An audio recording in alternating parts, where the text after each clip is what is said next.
وہ کا والے جو تھے بہت پی ڈی پی والے نواب رسول اللہ خان, تو ہم نے جاگیرداری کو سرمایہ داری کو اسلام کے عین مطابق قرار دے کے اور آبادی کا جو اضافہ ہے اس کو بھی ہم نے کہا ہے کہ یہ اللہ کی طرف سے ہے.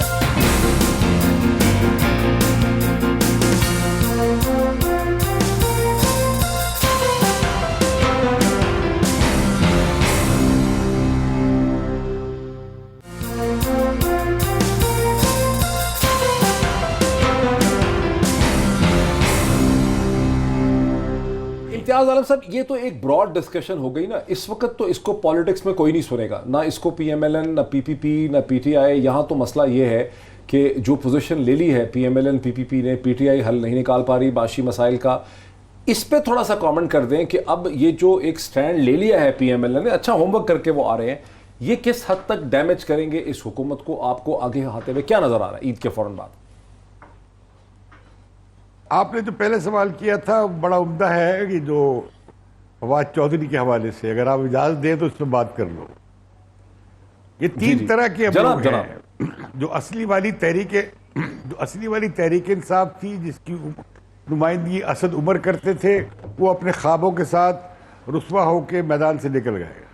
اس کے بعد آ گئی ہے ٹیکنوکریٹس کی حکومت, یا ان کے ساتھ کچھ وہ لوگ ہیں جو ان کے ذاتی دوست ہیں, جو مختلف دور میں بھی نظر آتے ہیں اور مشوروں میں نظر آتے ہیں, بشمول ڈپٹی پرائم منسٹر صاحب جو سیکرٹری جنرل صاحب ہوا کرتے تھے. تو میں سمجھتا ہوں تحریک انصاف کی گورنمنٹ کی اٹھان نہیں ہوئی.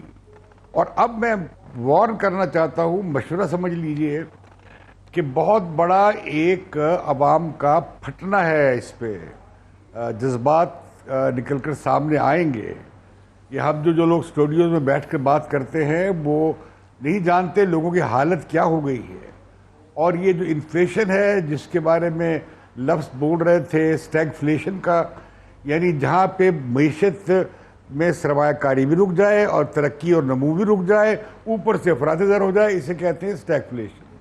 اگلے سال جب 2.5% اور 2.8% تک G D P growth rate رہے گا تو بات نہیں چل سکے گی ملک کی. یہ گورنمنٹ ٹیک آف نہیں کر سکی ہے, بلکہ اس کا ٹیک آف کرتے ہی کریش ہو گیا ہے بدقسمتی سے.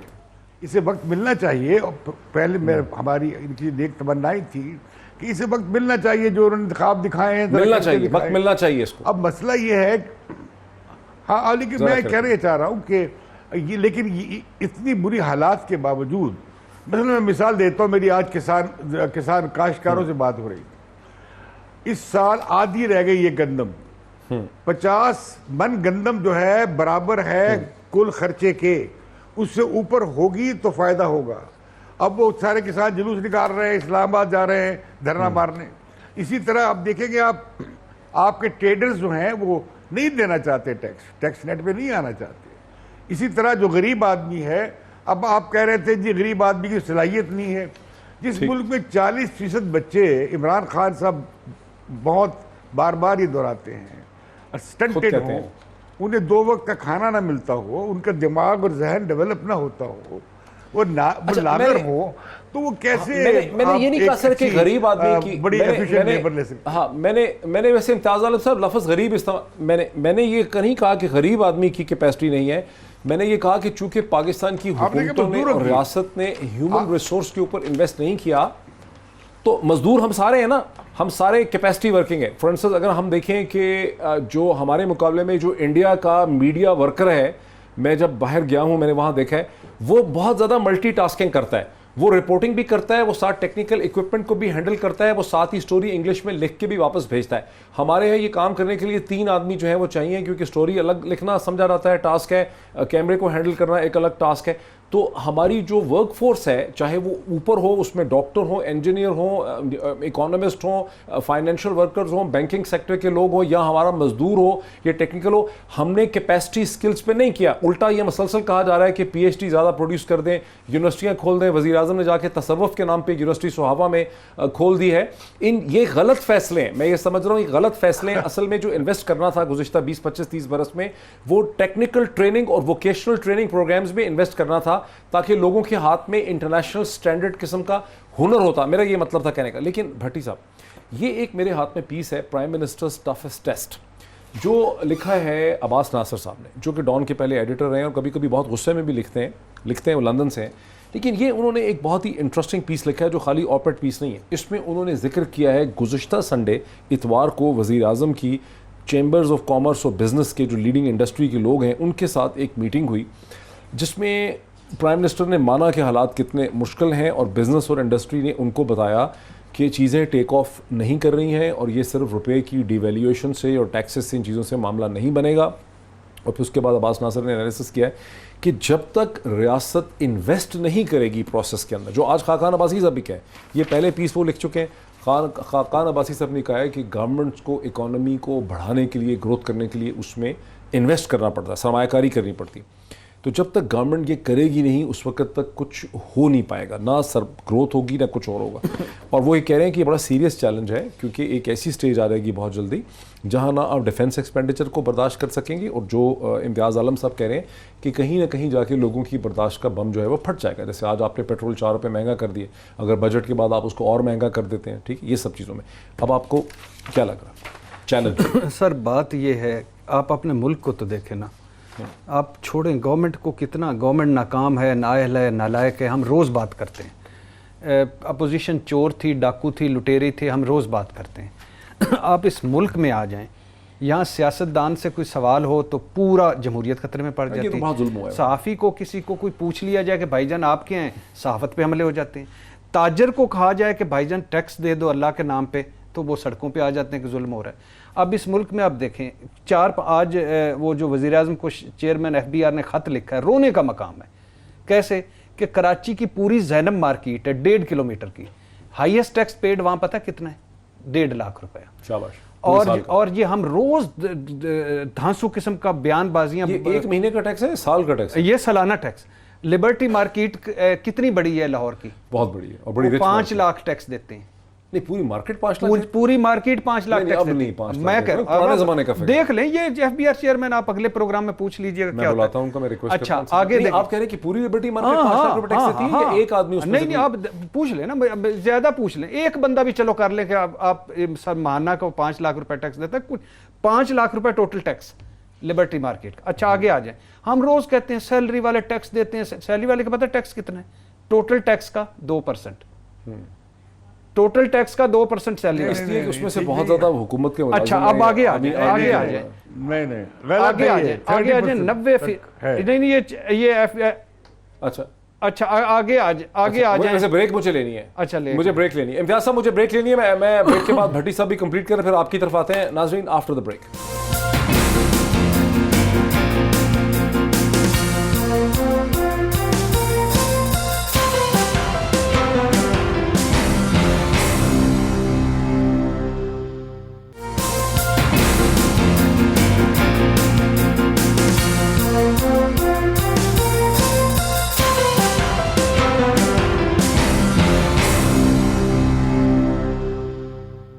ناظرین ویلکم بیک. بھٹی صاحب کی بات سے آغاز کرتے ہیں کیونکہ مجھے بھی تھوڑی سی کرٹیسزم اس کی آفر کرنی ہے. جی بھٹی صاحب.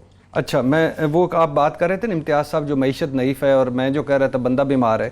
2 صفحات کا خط لکھا ہے شبر زیدی صاحب نے وزیر اعظم کو، اور اس کی ہیڈ لائن ہے لیکن وہ کہہ رہے تھے کہ آپ کے میں ابھی بتاتا ہوں نا. ٹیکس نظام ملک کی معیشت کے لیے خطرہ، یہ اس کی ہیڈ لائن ہے. وہ کہتے ہیں 22 کروڑ آبادی میں سے 20 لاکھ ٹیکس دیتے ہیں. ٹھیک، 20 لاکھ.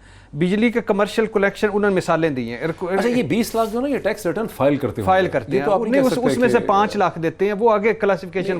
لیکن یہاں دیکھیں گورنمنٹس کا پلے کیا ہے. آپ کے ہاں 1.5 کروڑ، اسے 15 ملین، آپ کے ہاں 15 یا 16 ملین آپ کے ہاں یہ ہینڈ ہیلڈ سیٹس ہیں. یہ سارے نوجوان جو ہیں وہ خریدتے ہیں اس کے اسکریچ کارڈ، اس کے اوپر آپ 30%، ہر 100 روپے کے اوپر 30 روپے آپ لے لیتے ہیں. اسی طرح پیٹرول پہ بھی آپ ٹیکس لیں. اب یہاں پہ چالاکی کیا ہو رہی ہے؟ دیکھیے چالاکی ہو رہی ہے، ہم اس کو ریپیٹ کر رہے ہیں. ساری حکومتوں نے IMF کے ساتھ مل کے کہنا شروع کر دیا کہ پاکستان میں لوگ ٹیکس نہیں دیتے. یہ ٹیکس ریٹرن فائل کرنے کی بات ہو رہی ہے، اور ٹیکس ریٹرن لوگ اس لیے نہیں فائل کرتے. دونوں پڑھے لکھے آدمی ہیں، میری بات کمپلیٹ نہیں ہونے دیں گے. میں کہہ رہا ہوں اس میں چالاکی ہو رہی ہے. اچھا یہ سن لینا، پھر اس کے بعد کرتے ہیں آپ. اچھا نہیں، اچھا آخری امتیاز صاحب سے نہیں، صرف ایک میں جلدی کر لیں. 22 کروڑ آبادی میں وہ کہتے ہیں، یہ میں نہیں کہہ رہا، شبر زیدی صاحب کہہ رہے ہیں، اگر